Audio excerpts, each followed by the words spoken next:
Welcome to another Just Me podcast session. Today we are joined by an amazing man called Matthew Norford. Is that right, Matthew? Yes. Fantastic. So Matthew, tell us who you are and what you do. My name is Matthew Norford. I'm the chairman of One Message. That's a company I set up in 2016, and I work with young, vulnerable adults, young children, young teenagers to put them on the right track about God, about finding themselves, about ASB, knife crime.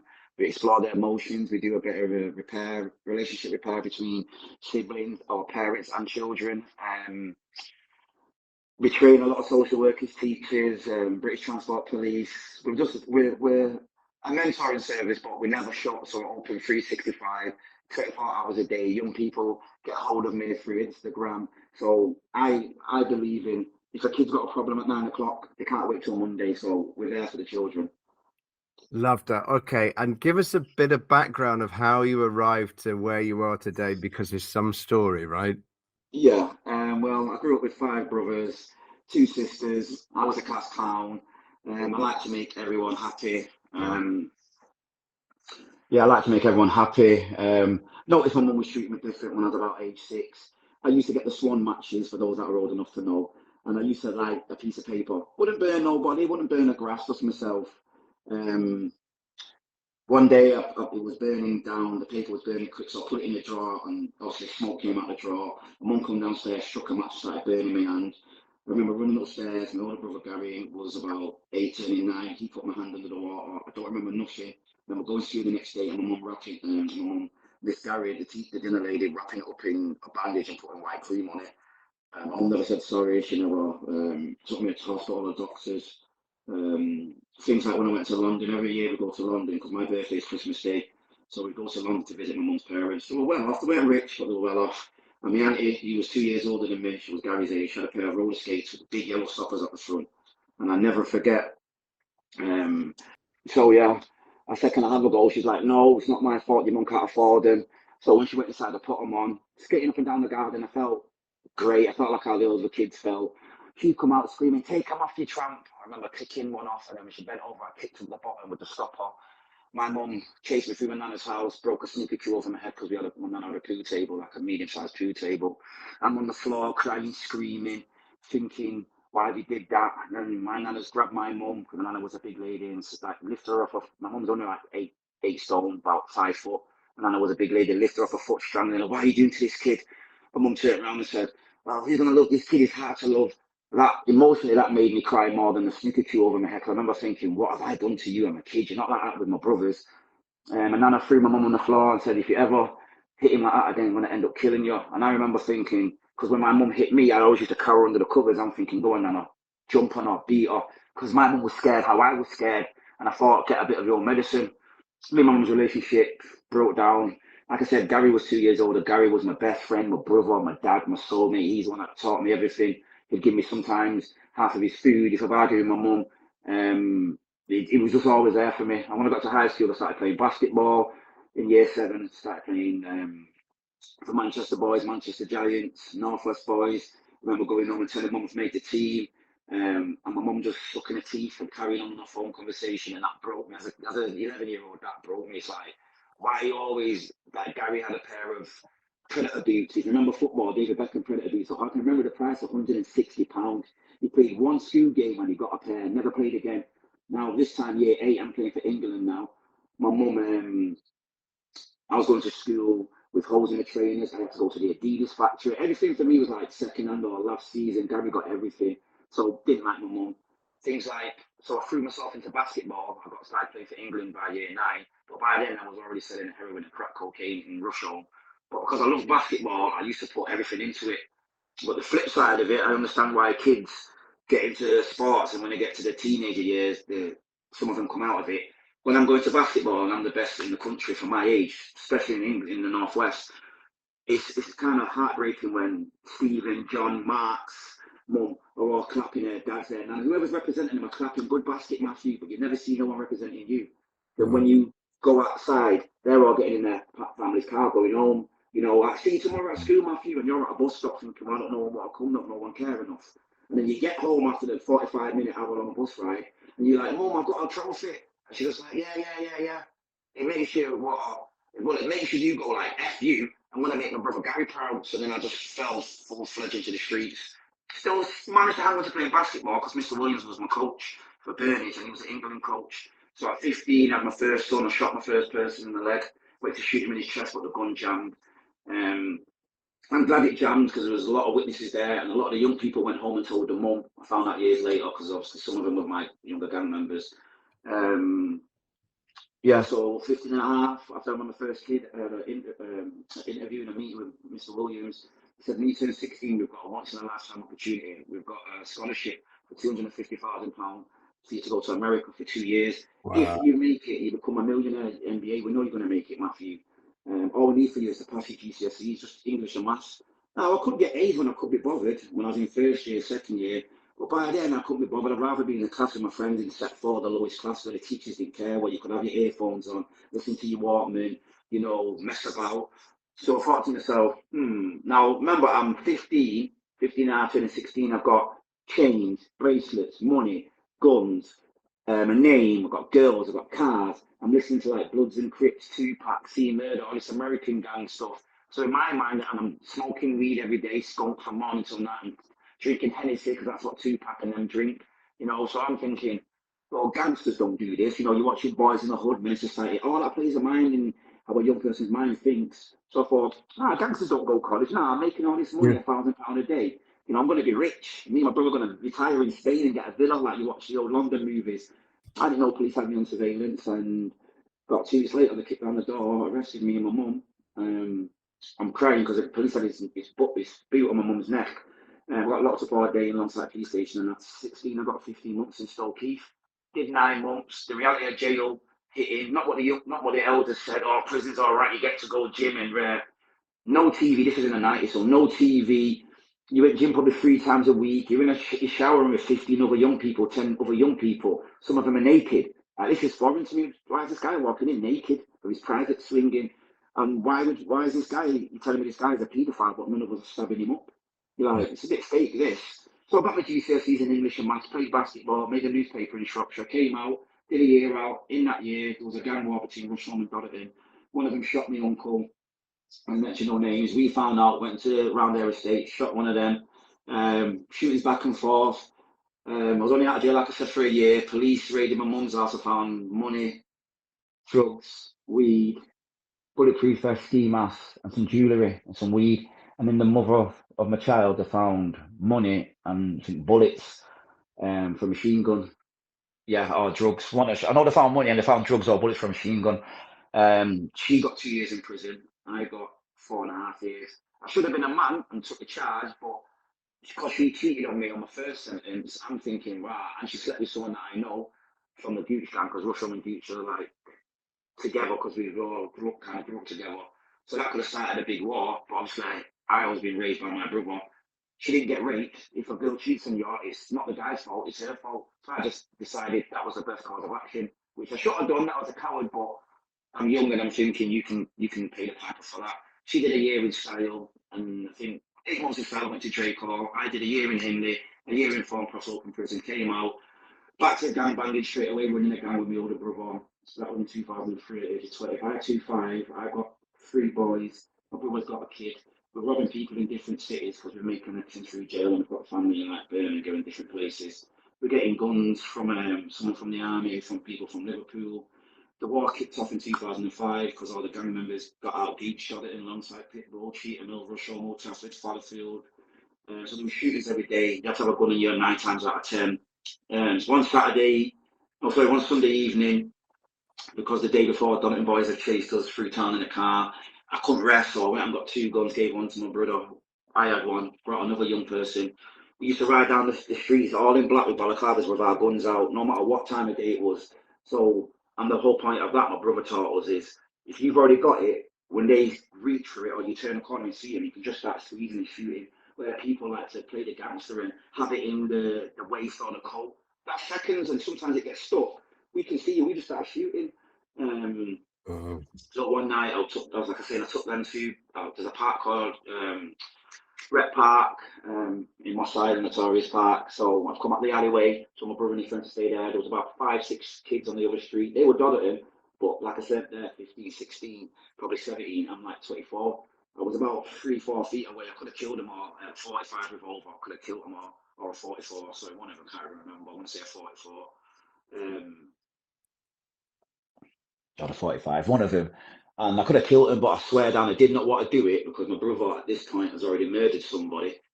And Gary told me, when you murder someone, you always see the face. That's why Gary started drinking a lot in the morning. His remedy was weed and E&J brandy or Hennessy mixed with 2020 or a Bacardi Breezer straight in the morning because of obviously what he did. He had a soul. He taught me about God. He taught me about really praying. He taught me my morals. So I thought I'd let them run off.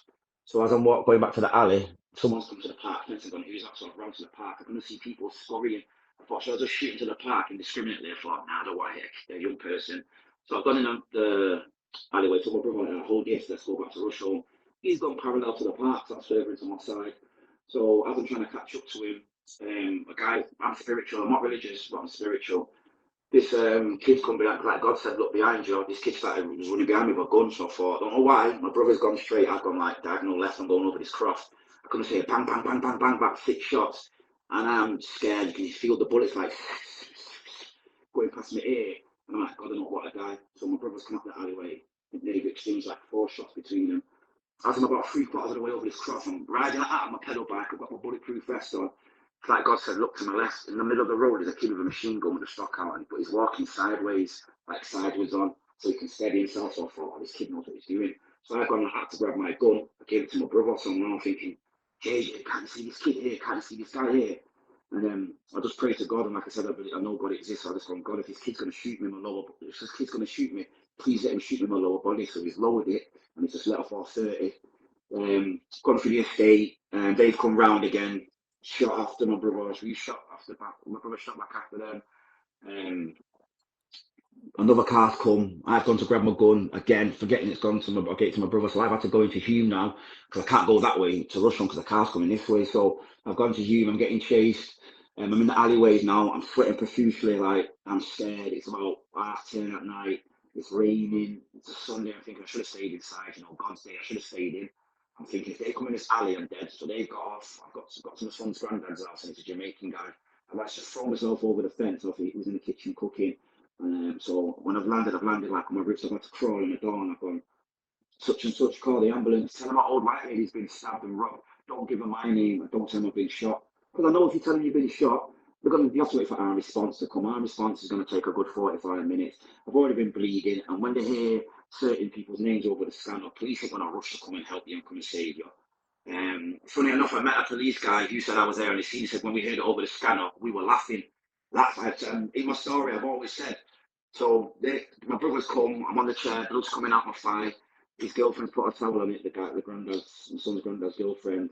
I've got up. I'm hobbling out the house. Gary's going on at me because we're like soulmates. He was worried that I could have died. Dave come back round in the car, let out a shot. I dropped to the ground. My brother shot out their car, smashed the window. They've gone right, we've gone left. My brother stopped the car and said, there they are. So obviously I looked behind me thinking I want to see them running up on us. It was the paramedics and the police outside the vehicles in the corner. So one of my brother's JJ's jumped out with the 2 guns, ran back into the estate. We've turned the car around. We've literally drove about 3 seconds behind us. The police have died for cover on the floor like that. And the paramedics jumped in the ambulance and drove off because all they've seen is they know the shooting in my side. They're on this corner. They've seen a car come past full of occupants. They've heard, 2, 3 shots exchanged. They've seen one car go that way, one car go that way, stop and spin round. They thought we were going to shoot him. So I jumped out the car, hobbling, pulled my balaclava up, the battered Gary because of the murder that he did. Um, and the battered my friend Nathan. I'm on the ground in and out of consciousness, and I'm like, I'm screaming, and like, get the ambulance back. The police are like, well, we've got to wait for our response. The nearest our response is in Cheshire. You're looking at 45 minutes. Like I said, I've been bleeding about 45 minutes. I'm in and out of consciousness. And I remember them saying, we don't care if you die. All the people you shot and the person your brother murdered with suspect you of this and all the kids' lives that you messed up. We don't care. And I remember them laughing. Anyone who's heard me tell my story before, they heard me say he was laughing, and the police guy who I met the other week, who was there, he said I was laughing. So I blacked out. I woke up handcuffed. The nurse is slapping. Well, she's tapping me like, "Don't go to sleep, Matthew. You've lost too much blood." And I swear, on that point, like I said, I'm relieved. I'm spiritual. I looked up and said, "God, I want to die. I don't want to wake up. I've had enough." When you're waking up smoking weed, drinking alcohol, you know, the trauma of being brought up in certain areas, Mm. you trying to kill people, people trying to kill you, police trying to give you 10, 15 life in jail for stuff that you have did and some stuff that you've not did, you know, selling drugs, being around the dirty drug addicts, like the things Mm. that you see. Yeah, it just takes its toll. I was 24, I was ready to give up. I closed my eyes, woke up in the hospital, handcuffs. I've got the gas mask on. You got all the arm response there. I'm like, where's Gary? I feel I love him more than life itself. And they've gone, oh, we've locked him up. I've gone, what for? So doesn't kill anyone. I've gone, he ain't going to kill no one. They've gone, well, you can Google it. I won't say the kid's name because it's his family, but he killed such and such. All you got to do is Google my big brother's name, Gary Mullings. He killed such and such. Tell him it's Sunday now. Tell him to murder someone between Monday and Thursday because we can't be bothered with him. And that's a piece of work. So the doctor's come and gone, it's gone for your leg. I'm arguing with this doctor, this young guy. I'm like, why does my whole body feel funny? Obviously, I'm filling the gas in there and taking it off to talk. And the police have gone, shut up and punched me in the jaw. And all the doctors come and gone, Matthew, I'm sorry, it's gone in your left leg and out. It's gone through your penis, the bottom of my penis, like that. It's gone through your right testicle and it's in your right leg. Well, I just heard right, left leg, penis, and I blacked out. And in the morning, he's come and told me it's gone through your right testicle, it's in your right leg. I seen one of them catheter bags, seen a tube going into my penis. I'm like, what's that for? And it was weird for me. It's the first time I've seen one. I wasn't even pushing. I'm like, oh, my penis. So my brother comes in, and Gary went straight to the window. He couldn't look at me because obviously I'm his little brother. He feels responsible. And he's like, you good, bro? I'm like, yeah, yeah, yeah. Like, they got me in my penis. Obviously, if it don't work, everyone has to get it, anybody. And he's like, it's what it is, bro. Um, so the next day I've gone downstairs, I've seen one of them Dodderton boys coming in the hospital with his mother. I phoned my brother. My brother's chased him out of the hospital.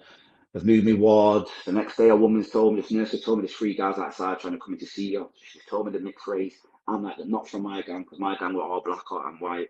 So she pressed some button, panic button. I phoned my brothers. My brothers chased them into Russell, shot up the car. Um, Gary got arrested. My other brother got out. My other brother gave me a gun. The nurse actually seen him give me the gun, and she knew my mum because my mum was a nurse. Said, I'm going to give you till tomorrow to get rid of it. I've got rid of it straight away. They moved me was the police, and they kicked me out after that was Sunday. They kicked me out by the Tuesday. I had to come back as an outpatient. I was in a wheelchair for a couple of months. I was on crutches. Still involved with the gang, still outside my house. In 2009, police raided another house. What's connected to me, found drugs in that house. I took the charge because it was another woman who had a kid to me. I got 7 years in prison. Uh-huh. Got 6 on a guilty plea, did 3 years. And I came out and I changed my life because something happened while I was in jail. That made me change my life. And here we are today. Wow, that's some story. So okay, so here, let's go back. So what have you learnt along the way? Um, First thing, you only really find real love probably once or twice in this world. Through all my life, I'd say my kids and my brother Gary and Kyle. I didn't get it off my parents. My dad it was in and out of our lives. Never got it off that. Never got love off my mum. My brothers did. Hopefully, we had these conversations. My brothers did. I never got it. That a lot of people are only going to be around you for what they can do for you.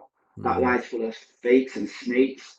It's a lie. The streets don't love you. It just takes people from you. It will send you jail. It will get you shot and stabbed.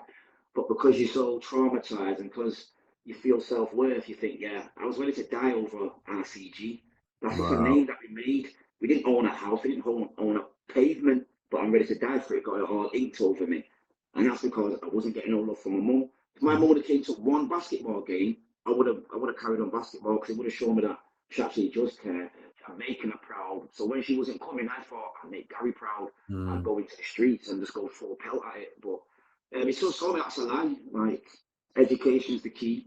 No, education helps, but loving God is first and foremost the key. If you don't find God, and I'm not saying lie to yourself and go to church and pray and read the book and still be nothing from Monday to Saturday. Like just because you go to church and lie to yourself, it means your actions. It means having a pure heart. It means helping people, going that extra Mm. mile. Yeah, so it's taught me.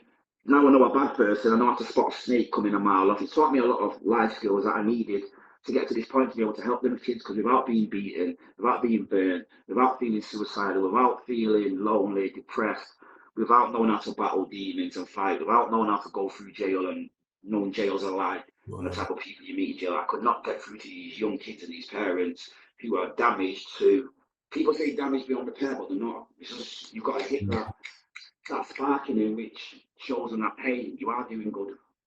Wow. So what keeps you going when times get tough? You've mentioned God, you've mentioned love.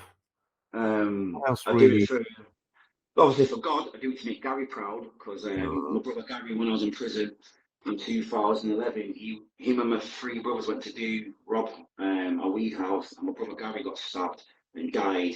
My brother Kyle got stabbed and was in a coma. He got through it, and my brother JJ was holding Gary and dropped him and ran when he heard the police coming because he had a gun on him. No, through all that situation, I thought you've left our dad, who's our brother, who's our dad, our soulmate, to die because you don't want to go to jail. It showed me that there's no loyalty. People will think for themselves. There's only a very, very few that will have loyalty. What was the mm. question again? I hate when I get off track. What was the question So again? what keeps you going when times get really tough? My kids, my son Demik, I love him. He's a mechanical engineer, proud. My daughter Anea, she's my soulmate. Like I do most of it. Obviously, my son gets anything he wants, but my daughter, she's my last kid. You know, she's Mhm. just it's a Yeah. different bond with a girl and a dad. The kids that send me like I got birthday cards like sorry your brother passed. I've never felt so appreciated. Thank you for everything that you do. Have a good Christmas. When No, you get cards like that, or you get an Instagram mission off a parent or a kid that you've seen years ago, just want to say thank you. You helped me so much. That's better than any money. It's like when I no, come to a session and the young kids are like, Matthew's here. Then after the session, they're talking to the mums, and the mum's like, oh, he loves you session. She loves what you no, do. That hits the soul. That makes me no, feel alive. And I tell the young people, if I go to jail doing something daft or let my anger get the best of me or I give up or I fail, I said, how would you feel? Yeah, and they all say, I feel let down. And I'd be like, well, I'm up here, but more foremost, I think you can't change because Matthew was a prime example, but he even went back to it. So I would say to him, you help me keep on the straight path. wow, that's so powerful. And what advice, if you could go back to Matthew as a younger lad, what advice would you give Matthew? See, for me personally, if I had to give myself, I'd say, Matthew, you go through it because obviously I know what I know now. You're going to help so many people. But to a young person, I've shown that it's not worth it. I've shown about the depression. And I always say to them, right then, you say you gang, you've got 10 mates. Let's be honest, you do a murder tonight. How many of your friends will be truthful and not snitch? And you Yeah. all go one or two. I'm like, there you go. Um, that's for me, because I help a lot of people, but a Mm. lot of people do this because they think it's an easy job. You know, there's money involved, you can get funding, and there's a lot of people that don't really care. I care, so myself, I'd say go for it, Matthew. It's worth it. Yeah, being a basketballer and being a millionaire, yeah, that would have been cool. You know, being on TV and getting the millions of pounds, but would I have been helping anyone? I probably would have been selfish or what I found God, because if you look at the basketball now, they're all with the Illuminati, throwing at the devil signs and doing weird stuff. So God saved me when I look at it from all of Mm. that. So, but I tell the young people, it's just not worth it, and they know that. It's just they need to hear it and give them an option. Like you can do this, I will help you. We can go and get these GCSEs. We can get in college. Whatever they Brilliant. want to do, I would give them an option, but I would help them. I take them for food. We go to gym. We have No. just being there for somebody, just being there, not because I'm commissioned to do work for 12 weeks. I can all tell you, I make sure it lasts. If it says for 12, we're going to do 24, and then you can get hold of me on Instagram anytime you want. Yeah, that's the advice I give to young people. And love your parents because you don't know what your parents are doing through before you come. Because I found out about my mum and everything later on in life. So obviously, you don't know what your mum's been through, what trauma. You don't know if she's been abused, you don't know if she's been raped, she's been battered, she had to bring you up on her own, and her parents were nasty. But your mum's still here. Your mum's reached out to you. She's reached out to social services to get you help. That's the mum that loves you. Your mum's trying to get you in at night. She cares. She knows people like I used to be are on the streets at night, trying to dream you young people. And you get them. I've never thought of it like that. Yeah, it's just showing Wow, young people what they've got and what they're stop worrying about what you've not got and be thankful for what you have got. that's brilliant. And what legacy would you like to leave behind?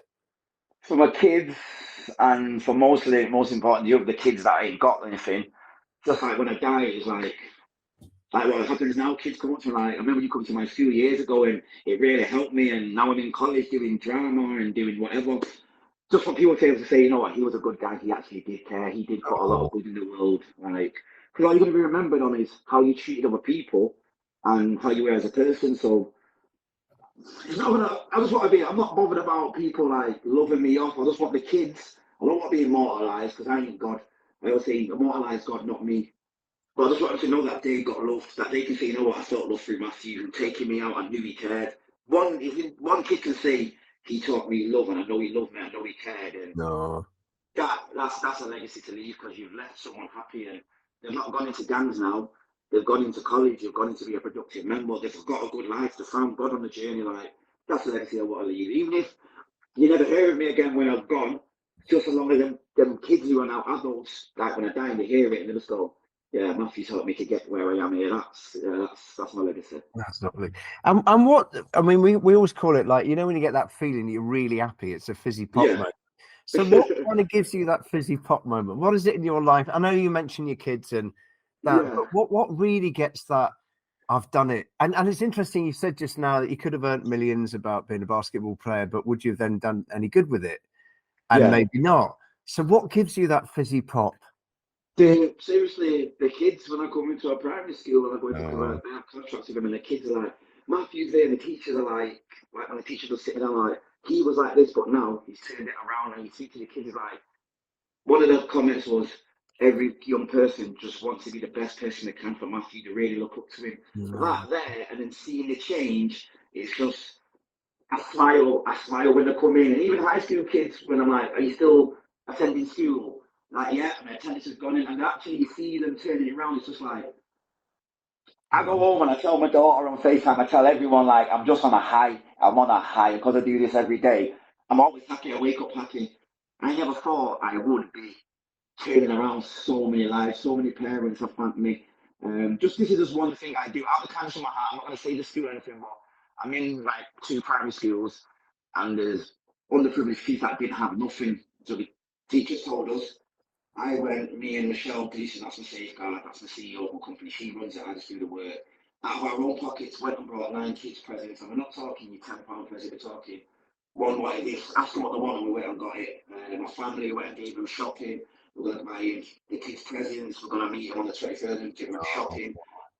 That, I'm not bothered about, I'm not rich, I'll never be poor again, but I'm not rich, but I really do care, so how can I hear a story of someone needing help and you're in a position to help and you don't help because everyone's worrying about their money, about my kids get everything they want, but them families saying thank you and the kids when I see them on New Year's and they're like, oh, I got my computer, I got my karaoke machine, and it's just you had a good Christmas and you ate food and you were joyful and just things like it's when it was no uniform day, and we looked at these two young kids, are the cutest kids, but they had holes and everything, so they got presents and they got gifts. The mum Primark vouchers so they can go and get her kids some clothes after Christmas or before Christmas.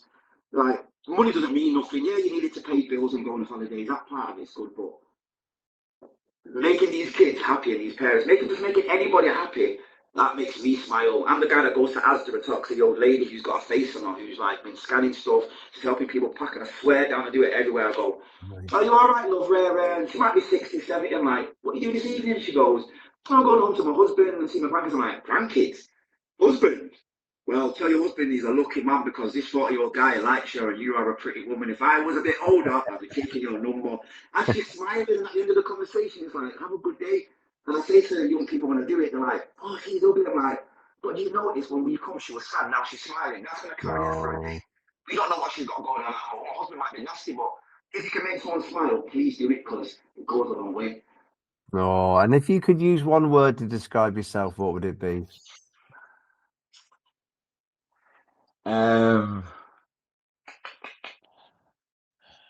um,